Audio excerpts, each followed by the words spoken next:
ओमन्या दर्श्या ज्ञानञ्जनाशलाकया चक्षुरुन्मीलितं तस्मै श्री गुरुवे नमः। श्री चैतन्यमनोभीष्टं स्थापितं येन भूतले स्वयं रूप कदा मायं ददाति सुखदान्तिकं वन्देऽहं श्रीगुरुं श्रीयुतापदकमलं श्रीगुरुं वैष्णवं सदा श्रीरूपं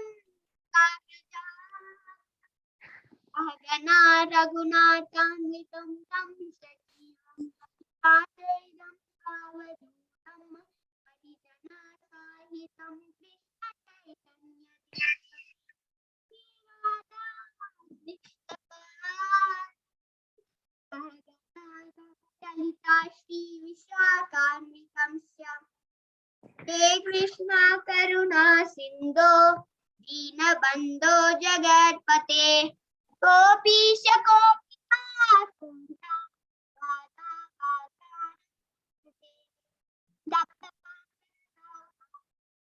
राधे वृन्दावनेश्वरी देवी सरस्वती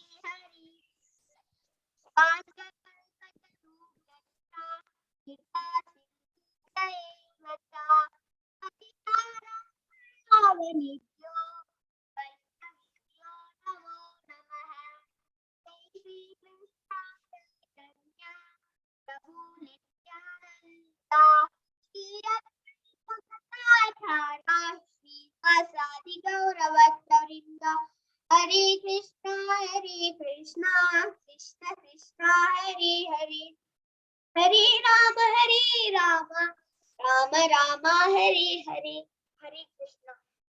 ओम नमो भगवते वासुदेवाय ओम नमो भगवते वासुदेवाय ओम नमो भगवते वासुदेवाय नारायणं नमस्कृत्य नरं चैव नरोत्तमं देवीं सरस्वतीं व्यासं ततो जयमुदीरयेत् नस्तप्रायेषु भद्रेषु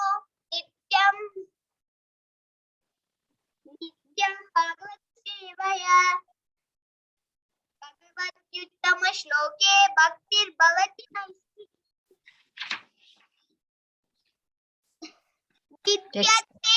हृदय दन्तिस् चिद्यन्ते सर्वसंशया चीयन्ते क्षकाश्य कर्माणि एवात्मनीश्वरे।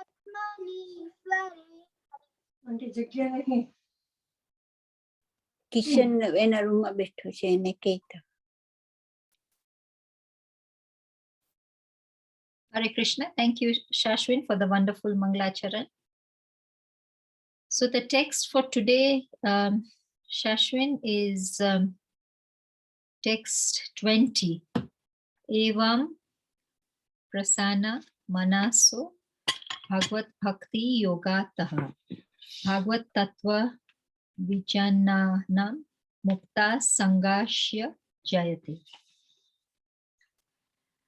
Okay. Hare Krishna. Hare Krishna Mataji, I can read today. I'm okay. All right, then let's continue. You can read till the purport ends. If you need help, let us know. Thank you very much. So, do you want me to read the Sanskrit first? And then yes, so that we all can practice Sanskrit. Okay. Hare Krishna. Evam prasanna manasa. Evam prasanna manasa. Bhagavad bhakti yogataha. Bhagavad bhakti yogataha. Bhagavad tattva vijnanam. Bhagavad tattva vijnanam. Mukta sangasya jayate. Mukta sangasya jayate. Evam, thus. Evam, Evam, thus. thus. Prasanna, enlivened. Prasanna, enlivened. Manasaha, of the mind. Manasa Manasaha, of the of the mind. mind. Bhagavad Bhakti, the devotional service of the Lord. Bhagavad Bhagavad, Bhakti, the the devotional devotional service of the Lord. service of Lord. Yogataha, by contact of. Yogata Yogasaha, by by contact of. contact. Bhagavat, regarding the personality of Godhead. Bhagavad Bhagavad, regarding the regarding the personality of personality Godhead. of God. Tattva is knowledge. Tattva, Tattva, knowledge. knowledge. Vijnanam, scientific. Vijnana, Vijnanam, scientific. scientific. Mukta is liberated. Mukta, Mukta, liberated. Sangasya, of the association. Sangas Sangasya, of the of the association. Jayate, becomes effective. Jayate Jayate, becomes becomes. effective. Translation. Do you want me to continue, Mataji? Yes, yes, just continue. Okay. Thus, established in the mode of unalloyed goodness, the man whose mind has been enlivened by contact with devotional service to the Lord gains positive scientific knowledge of the personality of Godhead in the stage of liberation from all material association. Purport by Srila Prabhupada Ki Jai. In the Bhagavad Gita 7.3, it is said that out of many thousands of ordinary men, one fortunate man endeavors for perfection in life. Mostly men are conducted by the modes of passion and ignorance, and thus they are engaged always in lust, desire, hankerings, ignorance, and sleep. Out of many such man-like animals, there is actually a man who knows the responsibility of human life and thus tries to make life perfect by following the prescribed duties. And out of many thousands of such persons who have thus attained success in human life, one may know scientifically about the personality of Godhead, Sri Krishna. In the same Bhagavad Gita 18.55, it is also said that scientific knowledge of Sri Krishna is understood only by the process of devotional service or bhakti yoga. The very same thing is confirmed herein in the above words. No ordinary man, or even one who has attained success in human life, can know scientifically or perfectly the personality of Godhead. Perfection of human life is attained when one can understand that he is not the product of matter, but is in fact spirit. And as soon as one understands that he has nothing to do with matter, he at once ceases his material hankerings and becomes enlivened as a spiritual being. This attainment of success is possible when one is above the modes of passion and ignorance, or, in other words, when one is actually a Brahmana by qualification. A Brahmana is the symbol of Sattva Guna, or the mode of goodness, and others who are not in the mode of goodness are either Kshatriyas, Vaishyas, Sudras, or less than the Shudras. The Brahmanical stage is the highest stage of human life because of its good qualities. So one cannot be a devotee unless one at least qualifies as a Brahmana. The devotee is already a Brahmana by action, but that is not the end of it. As referred to above, such a Brahmana has to become a Vaishnava, in fact, to be actually in the transcendental stage. A pure Vaishnava is a liberated soul and is transcendental even to the position of a Brahmana. In the material stage, even a Brahmana is also a conditioned soul, because although in the Brahmanical stage, the conception of Brahman or transcendence is realized, scientific knowledge of the Supreme Lord is lacking.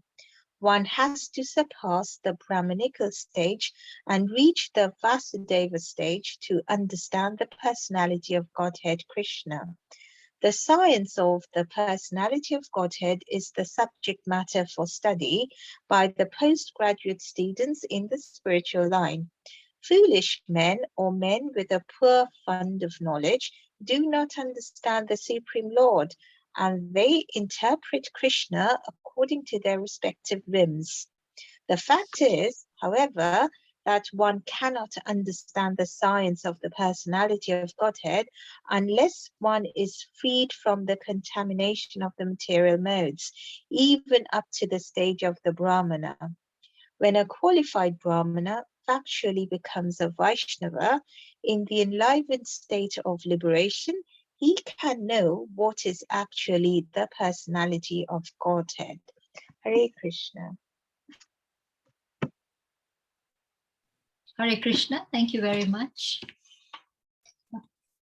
Panchali, for reading today the whole text 20. Hare Krishna, Mataji, Radhika Kasturi Mataji has joined. There is an iPhone that has joined. Is it her? I think it's not her. Fine. So as we wait for her to join, because in the US it is now 10 o'clock in the morning and sometimes meetings get prolonged. That's why we are going to change her timings now and days, whatever is suitable for her. But we can still practice the Sanskrit because that would be a good investment of our time. Arya Govindas, Hare Krishna, Prabhuji. Hare Krishna Mataji. Hare Krishna, Prabhuji. Do you have the Srimad Bhagavatam with you? Yes, Mataji. If you can read the Sanskrit of Evam Prasanna Mana, so line by line we'll repeat after you, so we can practice with you. As Okay, we are Mataji. Okay, okay. You can read it 3 times, Prabhuji. Okay, okay.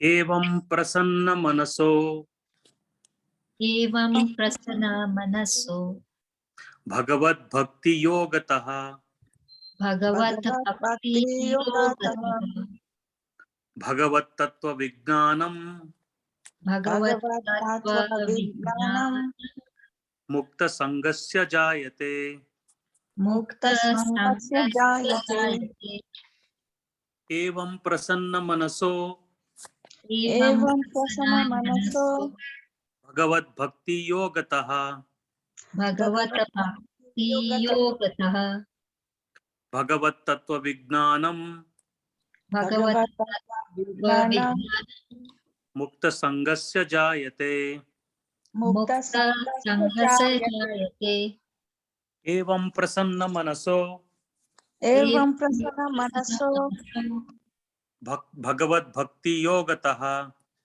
Bhagavat Bhakti Bhakti Yogataha Bhagavad Tattva Vijnanam Bhagavat Tattva Tattva Vijnanam Vijnanam Mukta Sangasya Jayate. Mukta Sangasya Sangasya Jayate. Thank you, Mataji. Hare Krishna. Hare Krishna. Thank you very much.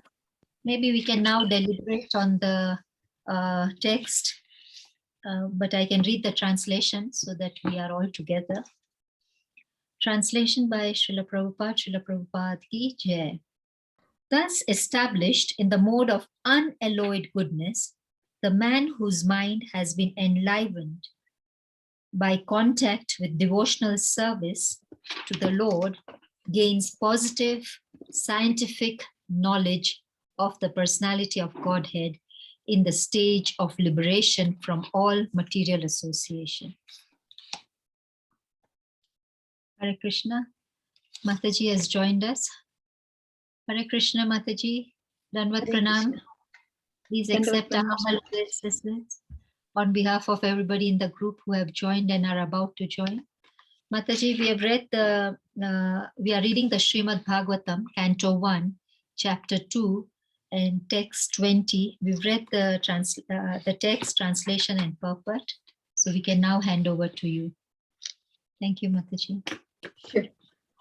Om Ajnanatimirandasya Jnananjana Shalakaya Chakshurumilitam Nena Tasmai Shri Gurave Namaha Namo Om Vishnupadaya Krishna Krishtaya Bhutale Srimate Bhaktivedanta Swaminiti Namine Namaste Saraswati Devi Gauravani Pracharine Nirvishesha Shunyavadi Pashyata Deshatarine Jai Shri Krishna Chaitanya Prabhu Nityananda Shri Advaita Gadadhara Shivasadi Gaura Bhakta Vranda Hare Krishna Krishna Krishna Hare Hare Hare Rama, Rama Rama, Hare Hare. Om Namo Bhagavate Vasudevaya. Om Namo Bhagavate Vasudevaya. Om Namo Bhagavate Vasudevaya. Srimata Swakata Krishna Punya Shravana Kirtanaha Hridayanta Studiya Datrani Vidunati Sugrit Sadam Nashtaprayeshu Abhadreshu Nityam Bhagavata Sevaya Bhagavati Uttama Sloke Bhakti Bhavati Naishtike. Hare Krishna.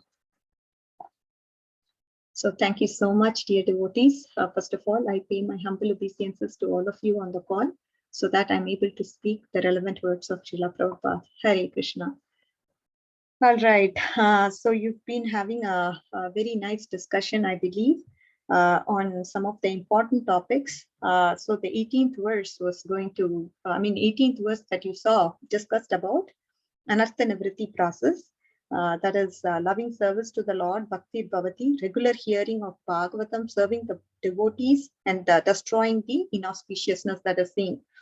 And then when the Anartha Nivritti gets over, you get to the stage of Nishta, which is what the 18th verse talks about. And then the 19th verse, we saw that the heart is no longer pierced by sense objects. Due to the lack of taste for material objects, the spiritual taste starts to occur, which is what is ruchi. And then asakti is the firm attachment that you have, wherein the mind is unaffected due to being established in goodness, and the person becomes happy. So now, so as we all can understand, so that gradually we are seeing the phases of bhakti. And today it's talking about devotional love.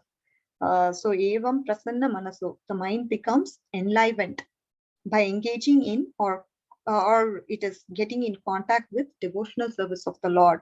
Bhagavat Bhakti Yogataha. And then what happens is thereby one gains scientific knowledge of the Supreme Person in the stage of liberation free from material association. So this is Bhagavat Tattva Vijnanam Mukta Sangasya Jayate. So what happens by this process? The mind is enlivened in bhakti and then one realizes Bhagavat Tattva. This is due to rati or the fondness, and thereby you're acquiring what? Devotional love, and then you're able to get the vision of the Lord, because prema follows the darshan of the Lord. And then Hare Madhuryanubhava, that is direct experience of Hari's sweetness is felt. So this is what is the understanding of the verse. So as you can understand, the prema or devotional love is experienced by this person, and he's able to get this direct darshan of the Lord. And because of the direct darshan, he's also able to relish the sweetness of the Lord. So now we'll more so understand what Srila Prabhupada is trying to say through this verse, and then understand the intricacies of this verse. Okay, so let's do that. So in the verse, he is actually quoting two verses from Bhagavad Gita also. So we can definitely look into and get the understanding of those verses as well. So the first verse he quotes is Manushyanam Sahasreshu Kaschid Yadati Siddhaye Yatatam Api Siddhanam Kashin Mameti Tattvataha. So now, if you understand, so we always, as a devotee, we always feel disheartened, right? I have no love for Krishna. Even when I pray and chant or take darshan, my mind actually goes in different directions. I'm so far away from Krishna. Yes, of course, there is no doubt about it. We all have a long journey to go in this path of Krishna consciousness. But that's again, this is just a part of the story. There is other part of the story also, which we need to understand, right? This particular verse says that even if we make a little headway onto him, this journey is very rare and special. And they are one amongst thousands, because Krishna is very inconceivable and he has this causeless mercy. And we are one among the few souls who are into this process of Krishna consciousness. This itself is a very rare thing. We need to definitely acknowledge that. If we look at the vastness of this material existence, this lot of people are actually in forgetfulness of Krishna, isn't it? So many people are there. How many people are attending in the call, or how many people are listening to Krishna Katha? How many people are actually into Krishna consciousness? Very, very meager number of people. So we have to realize how fortunate we are. We have found a way to Krishna and we are moving along that way, isn't it? So considering that, we too have probably wandered various non-human bodies, human bodies, but we have to understand that we are actually so close to Krishna, right? So far closer than most living individuals in this material existence, right? So we definitely have to acknowledge that path. So despite our conditioning, despite our half-heartedness, against all the odds, Krishna has gotten so close to us. So he will definitely take us all the way to the finishing line, back to him, back to Godhead. So if you keep on thinking how far we are, we will give it up after some time. We will ruin our chance of going back to Krishna.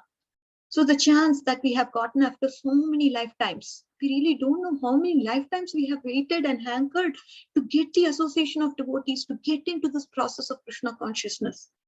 So our determination and our focus must be thinking, okay, we are so close, we are not far away to the finishing line. We should stay encouraged and remain enthusiastic. Keep pressing the pedal, right? We are not far away. That should be in our mind, and that happens in the association of like-minded devotees. If there is a push that each and every devotee is able to give us, inspire us, then that push can happen, because of which we will not leave Krishna consciousness. We will get ahead in the game and be enthused about reaching the finishing line. So this is what is the understanding of this verse 7.3, which says, obviously it's a very, very rare thing that we have gotten in here, and we feel we are special that way because we are one amongst the thousand, right? So now we need to understand that it's due to the causeless mercy. We are all here of the devotees. And so we definitely have to acknowledge that fact. And then, of course, we also see that 18.55 is quoted here, which is Bhaktyamam abhijanati yavan yaschasmi tatvatah tato mam tatvato nyatva vishate tat anantaram. So if you look at 4.9, it actually describes about the result of understanding Krishna, his divine birth, his sublime activities. Janma karma chame divyam evam yogeti tatvatah kyaktva deham punarjanma naiti mameti so Arjuna. So this extraordinary result, what is that result that we will become familiar with Krishna, having heard about his activities through the scriptures. We become we are able to understand, okay, this is the transcendental pastimes of Krishna, these are the activities of Krishna. So the thing is, we have to actually take it to the next level. Okay, after understanding okay, this is what the scripture says, we have to take it to the next level of bringing some devotion into our heart, right? So that is why this verse is quoted, where the point on devotion is stressed.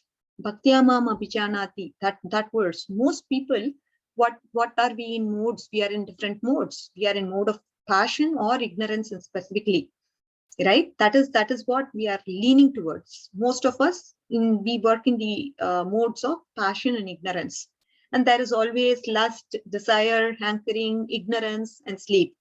So man actually behaves like an animal in that sense.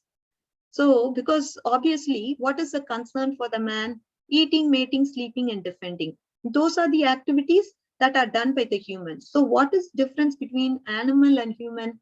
If a man is simply engaged in these 4 demands of the body, then the purpose of human life, the responsibility of human life, where is it?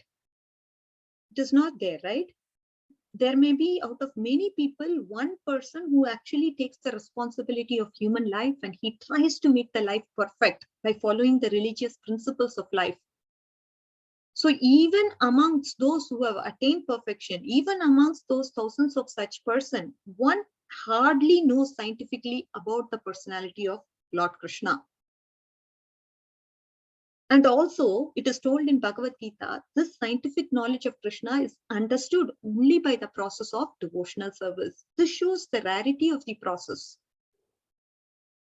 See, as I told you, there are many people, one person rarely understands the responsibility of human life, and he tries to make his life perfect, okay? He follows religious principles of life. But even those who have attained perfection, even amongst those, right? Even amongst those, say thousands of people, one hardly knows about scientifically about the personality of Godhead. This is the rarity. And this scientific knowledge of Bhagavad Gita, scientific knowledge of knowing about the personality of Godhead is understood by the process of devotional service. Okay. So this is what is being explained in 80.55, saying, you have to approach Krishna with devotion, then only we will understand him in truth, right? He's just not a mythological character or historical character. He's loving God. He has new glories. He has ever expanding glories. He's ever fresh beauty, which makes us feel that we really, we never know him because his glories keep expanding. And his mercy, inundates the love in the heart of the devotees. There is reciprocation of love that happens between his devotees and him. So that is why we have to offer him devotion.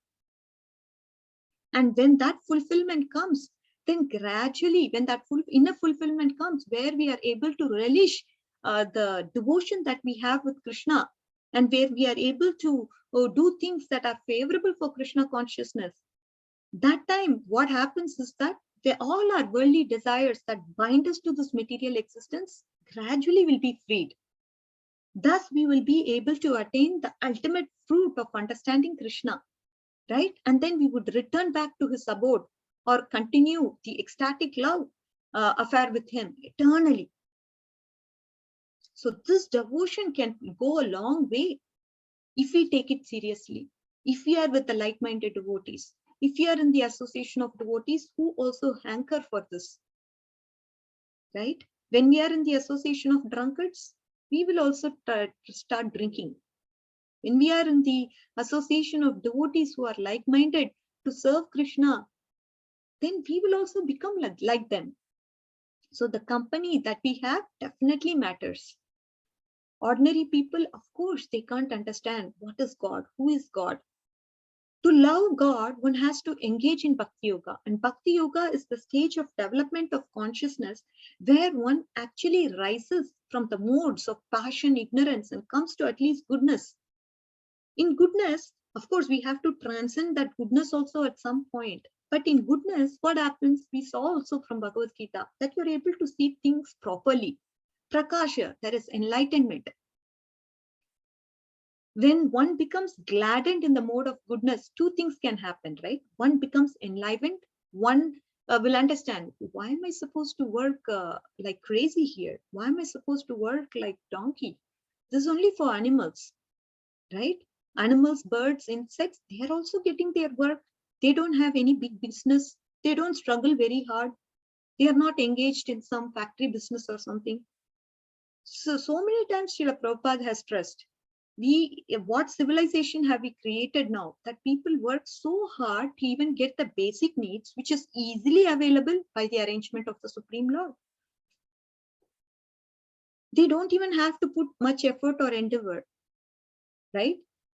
In the sense, we don't have to work more than what is necessary. That is the point. Nobody is asking anybody to stop working.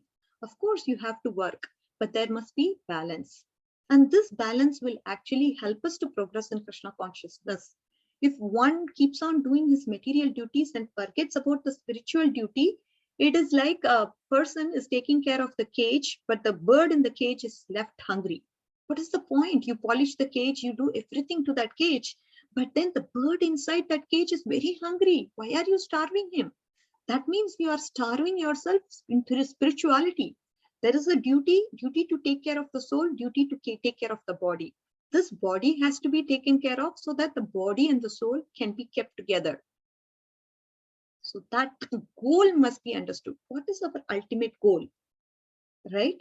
So this human form of life, if the developed intelligence is not utilized for God realization, then it will be misused for other activities, isn't it?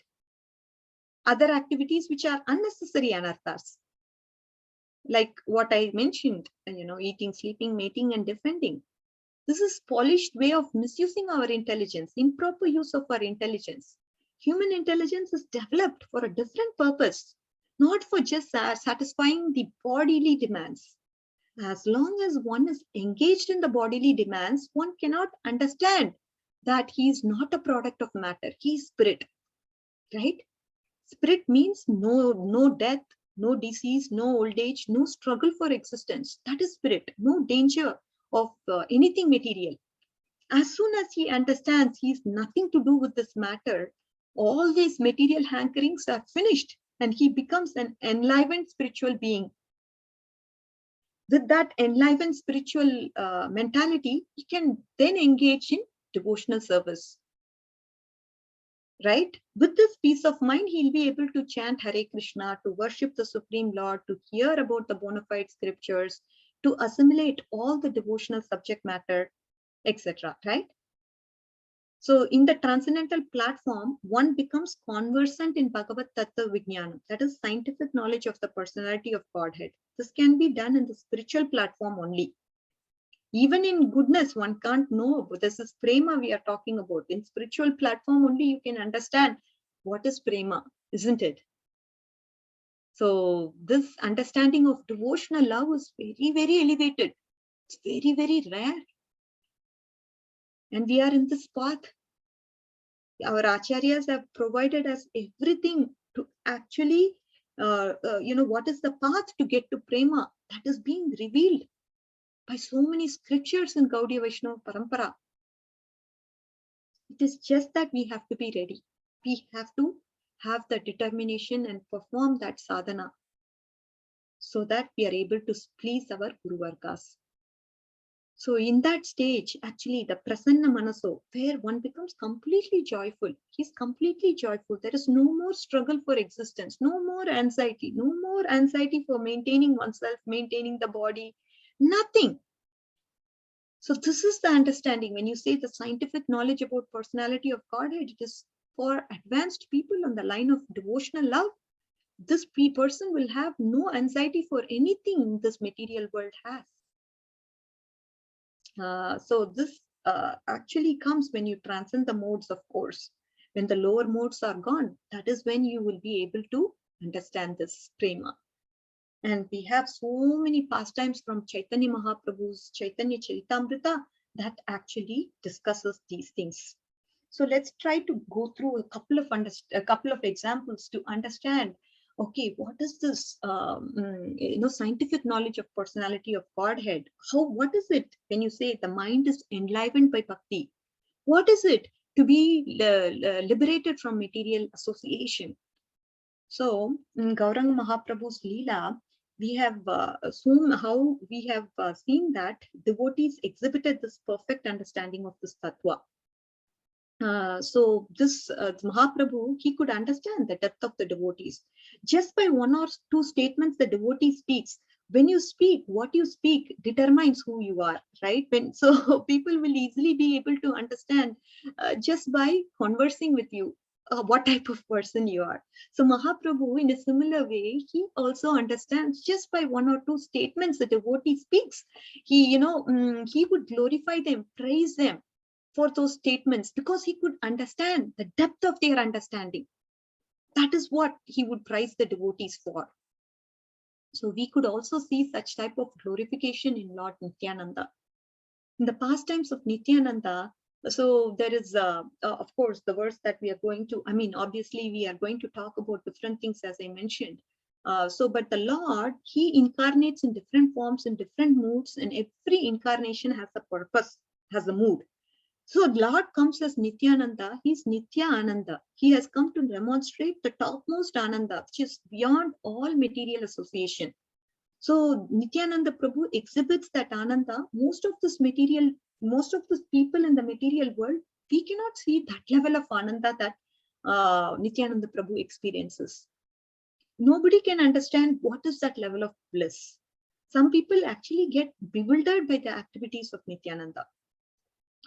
So now he happened to actually go to Srivas Thakur's house. So the very fact Nityananda Prabhu was going to stay in Srivas Thakur's house as the guest of Lord Gauranga Mahaprabhu. And Gauranga Mahaprabhu told Nityananda Prabhu, you can go and stay in Srivas Thakur's house. And at the same time, Gauranga Mahaprabhu is worried. Oh, Nityananda is how is he going to behave in the house of Srivas Thakur? Because, say, for example, if you're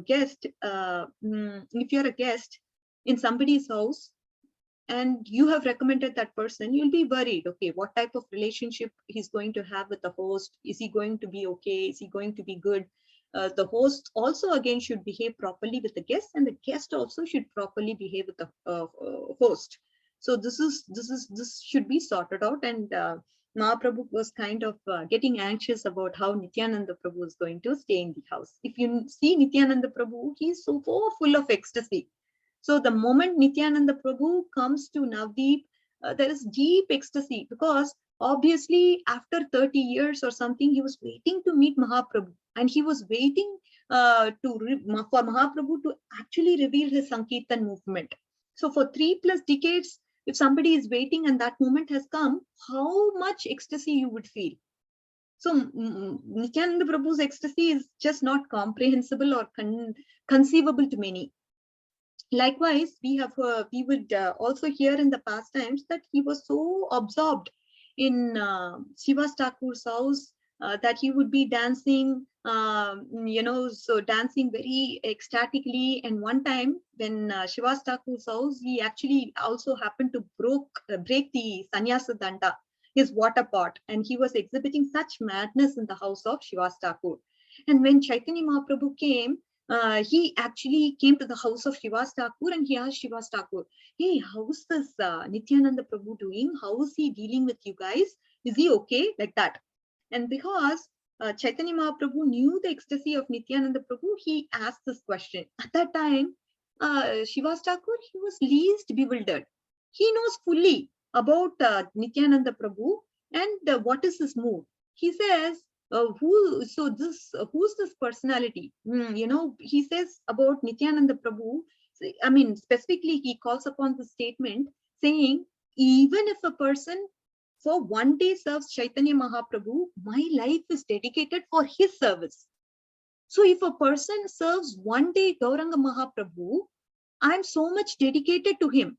What to speak of Nityananda Prabhu? He is non-different from you, Mahaprabhu. How can I not serve him? So this is the statement that Srivas Thakur made. So we can understand how he understood the mood of Nityananda Prabhu, right? Which is so difficult to be understood, but he understood how much love he was in with Gauranga Mahaprabhu, right? How much ecstasy he feels, right? When he dances, when he sings Kirtan, how much ecstasy he feels. All that was understood by Srivas Thakur. And later on, one day, Malini Devi is Srivas Thakur's wife. She personally feeds Nityananda Prabhu with her own hands. And Nityananda Prabhu was just behaving like a child in Srivas Thakur's house. And one day, Malini Devi, she offered prayers to Lord Nityananda and completely understanding his tattva, she offered food. And one day, the crow actually picked up a worshipable pot of Srivas Thakur, which Srivas Thakur used to worship for Lord Krishna. So the crow took it deep into its nest. And now Nityananda Prabhu, he tells the crow, go and get this pot. Since Malini Devi is crying, you have to go and get this pot. And when the crow comes and gets it to her, Malini Devi becomes so ecstatic. What is impossible for you? What is not possible for you, Nityananda Prabhu? You are capable of bringing the dead son of Sandipani Muni. Right? Krishna and Balaram, they actually bring the dead son of Sandipani Muni. So what is so inconceivable? Nityananda Prabhu, you are Ananta Sesh. You are holding innumerable number of universes on your head. Absolutely, you are unaffected. What is not possible for you? The height of your ecstasy is when you actually dance, sing, everything, the mind is so enlivened when you do all that. This is prasanna manaso. What is this meaning of mind is fully being enlivened? The mind is just not based on some sentimentalism or just some mundane sentiments or craziness or some psychiatric disorder because of which you're behaving like that. This is Bhagavat Tattva Vijnanam. This is the understanding. Because of understanding this Tattva, and when it comes to practicality, you're able to see this, the mind is enlivened, prasanna manaso. And Malini Devi says, she gives an example, right? Sandipani Muni's son, you brought him, the dead son. You're the holder of all the universes by Ananta Sesh. She says, the holy name destroys all ignorance and all darkness. How can you be affected by darkness? What is not impossible? What is not possible for you? The same Lakshman who protected Mother Sita during exile, you are that. And you are the most powerful Lord, Nityananda Prabhu. Like that, they were these couple, Srivas Thakur and Malini Devi, they were fully rooted in understanding the philosophy, the tattva of the Supreme Lord.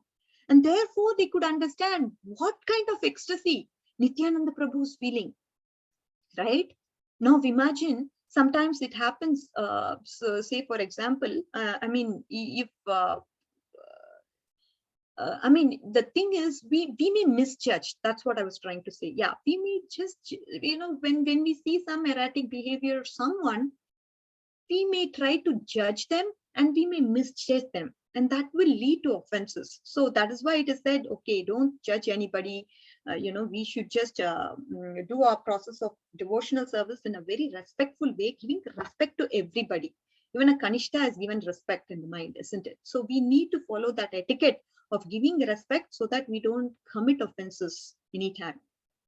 And so now there's also another incident in the same pastime where one Brahmana from childhood who had great affection for Gauranga Mahaprabhu, he was actually staying in Puri, Chaitanya Mahaprabhu. This Brahman used to visit him regularly at Puri and he used to meet him. Just 1 minute, dear devotees. I'm sorry. So this Brahman, he actually goes to Puri to meet Lord Chaitanya Mahaprabhu. And Lord Nityananda Prabhu, he is sent to Bengal to preach there. So this Brahmin, whose great affection for Lord Gauranga Mahaprabhu, is now kind of staying in a place where Nityananda Prabhu was preaching. And when he looked at him, his style of preaching was quite different. He says he calls himself a sannyasi, but he dresses in a very opulent way. The Brahmin one day goes to Gauranga Mahaprabhu. What kind of sannyasi is he? What kind of mood does he have? I'm just getting too bewildered by this. He says each of his finger, there is an opulent ring. In each and every finger, 10 fingers has 10 rings. What kind of sannyasi is he? He doesn't wear any saffron robes of a sannyasi. He wears an expensive silk cloth and he has a fancy turban on his head. And he has given up his sannyas danda also. He carries some fancy stick in his hand. And he goes to all the low-class people, Shudras, and gives company to them. And how can I consider him to be a bona fide leader in your Sampradaya, Mahaprabhu? It is so bewildering, right? And Brahmana is completely bewildered. And Nityananda Prabhu's ecstasy, his manifestation, his association that he keeps, where he roams around in Navadip, he doesn't roam around with any sort of gravity. Nobody has any idea of where he will enter and do what. Nobody has any idea. And this Brahmin is completely bewildered by his ecstasy. And now Chaitanya Mahaprabhu, he explains beautifully, understanding, his prasanna manaso, that is his ecstasy. It's not an exhibition of Rajo or Tamogun. No. Lust, hankering, all that material pleasure is coming out of Rajo and Tamogun. All that is not what it is. Prasanna manaso. This enlivened mind is a result of spiritual ecstasy. That is due to Bhagavat Tattva Vijnanam. So Gauranga Mahaprabhu says, my dear Brahmana, sit here, relax, take it easy. I'll tell you what it is. He says the faults or defects do not affect an exalted person, not at all. The exalted person, with exalted person, we should be very careful. We should not start identifying with this and behave crazy like him. Do not, this doesn't affect an exalted person. At the same time, we cannot imitate him. So the material piety and sin, it arises from good and evil of the world. But this cannot exist with unalloyed devotees of the Lord, who are free, completely free from material hankering. Why? Because they have steady state of spiritual consciousness in all circumstances. How you actually react in a provocating situation? Are you able to be steady in provocating situation? Determines your steadiness, right? It's very difficult when it comes to dualities. When we are experiencing dualities, how steady we are. Are we able to keep our mind calm? Are we able to chant peacefully the Hare Krishna Mahamantra? What comes to our eyes when we chant the Hare Krishna Mahamantra when we are going through difficulties? The problem, the person, the fight, whatever happens comes before us. So when can we get to that platform of steadiness in dualities? Right? The steadiness of dualities comes when anartha nivritti process is accomplished and when the lower modes are gone. That time the steadiness comes. So now Mahaprabhu is saying these devotees, they have achieved me, the Supreme Lord, who's beyond anything, and they have they are no longer having this material intelligence, right? So this is what this Brahmana is being told. And he gives a whole story of how Devaki's 6 sons who died before Lord Krishna and Balaram were born, how they actually offended Brahma in some lifetime, and how they have to suffer taking birth in demoniac family, and then they were mercilessly killed by Kamsa because they laughed and made fun of an exalted devotee. So we need to be careful. So when you say Nityananda Prabhu, opulence, his turban, his fancy clothes, everything is moving around, all his bodily decorations are nothing but exhibition of his primary decoration, which he carries in the heart.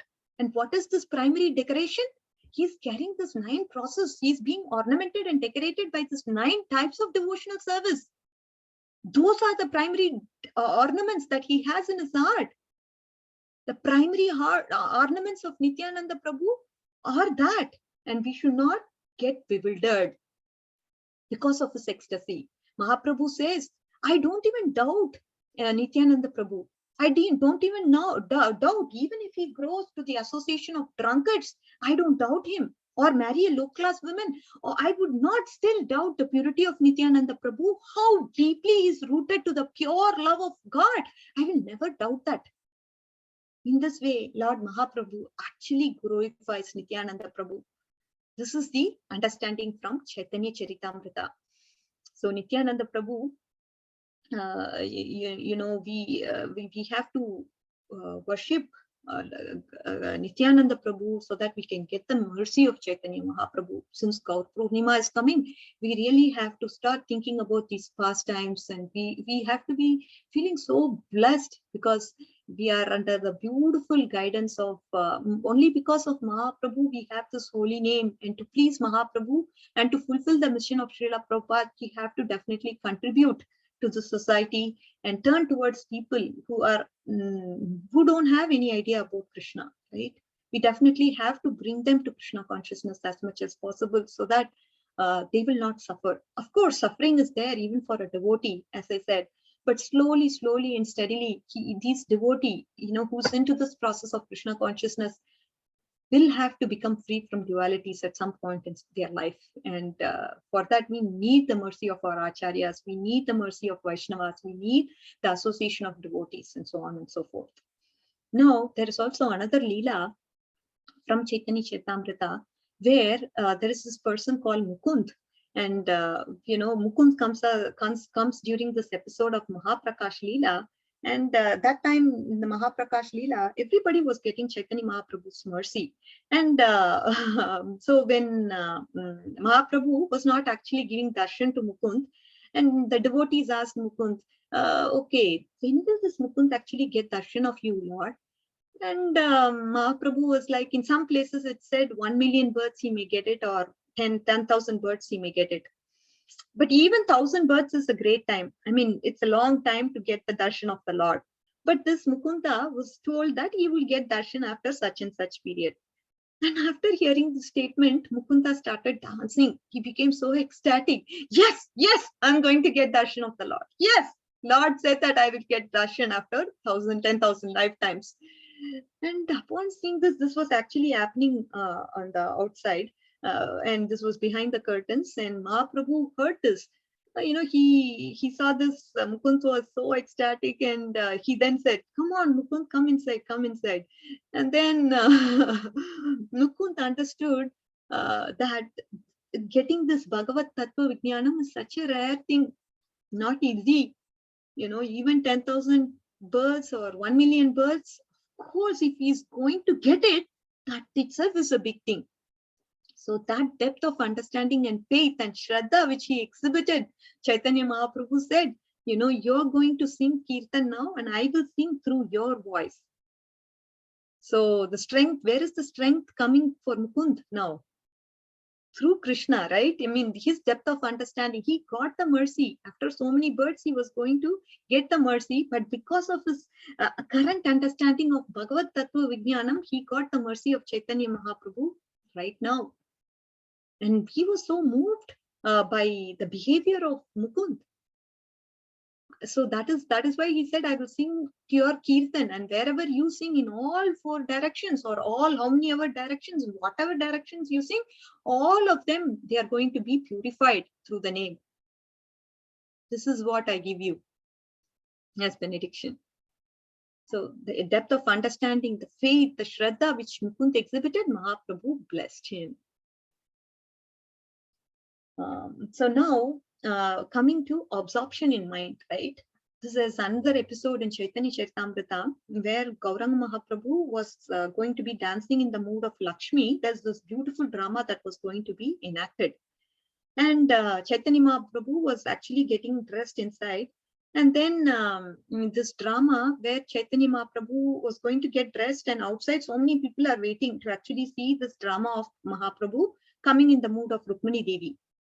That time, what happened was Mahaprabhu actually got completely absorbed in the mood, and instead of even, he got dressed and everything, and he became completely absorbed in the mood of Rukmani Devi for 3 hours with tears in his eyes. He started writing those prayers which Rukmani offered to Lord Krishna, inviting him to come and take her away. Now we have Mahaprabhu crying there. And in so much absorption, he was completely into that pastime and writing letters to Krishna, asking him to come and pick her up. And this mood was exhibited by him, and he was not able to go onto the stage and perform this act. And imagine, there are people who are waiting outside, and Mahaprabhu is crying there for 3 hours. How can they wait for such a long time? And we have Mahaprabhu is crying, Advaita Acharya and Haridas Thakur, Kadadhar Pandit, Mukund, they were trying to keep the audience stable by doing something or the other. Advaita Acharya was kind of dancing in all entertaining postures for those 3 hours, who's a 70-year-old person, right? I mean, he's such an old person, but he still was trying to maintain the enthusiasm of the people. So Mahaprabhu came in such an absorbing mood. And nobody could actually identify him as Mahaprabhu, but everybody identified him with that particular character. This is Lakshmi, this is Rukmani Devi. That is the consciousness he was absorbed in. This is what is absorption of the mind. He became that person. He became Rukmani Devi. And that was seen evident when everybody looked at him. Even Sachi Mata, she could not identify this as Lord.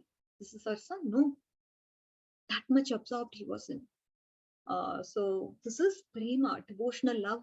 And this devotional love is something that is very inconceivable. We cannot understand that.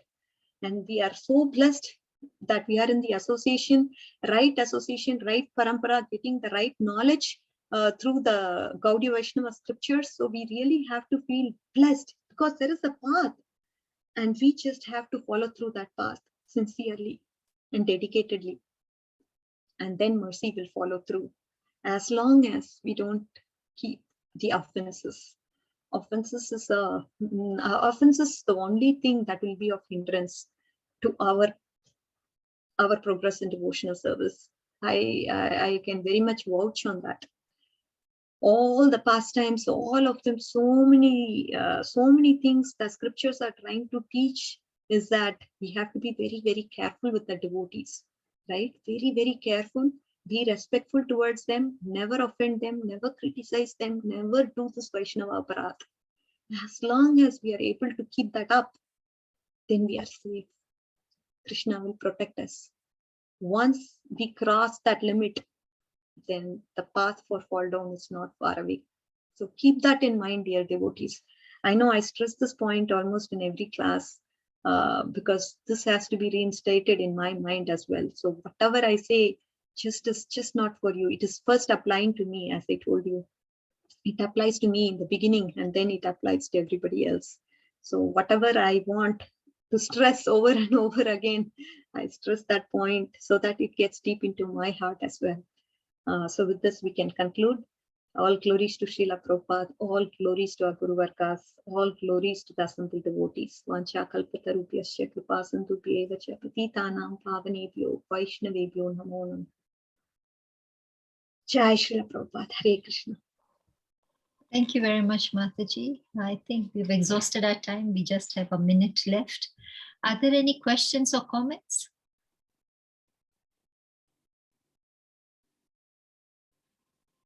Mataji, there are no more questions or comments. I think everybody's absorbed in the pastimes that you described. And I think for some of us, at least for me, there were some pastimes that I'd never heard before.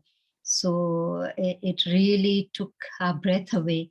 So thank you so much. And we are getting now in the mood of the festival that is coming. So you have preempted that mood for us, and you've taught us how to love. I mean, the various stages from devotional service to Nishta and to liking, and I must do it, to prema. It's a long journey, but at least you've emphasized that it is the right path. And even after 10,000 years, if we achieve whatever our goal is, it's still worth it.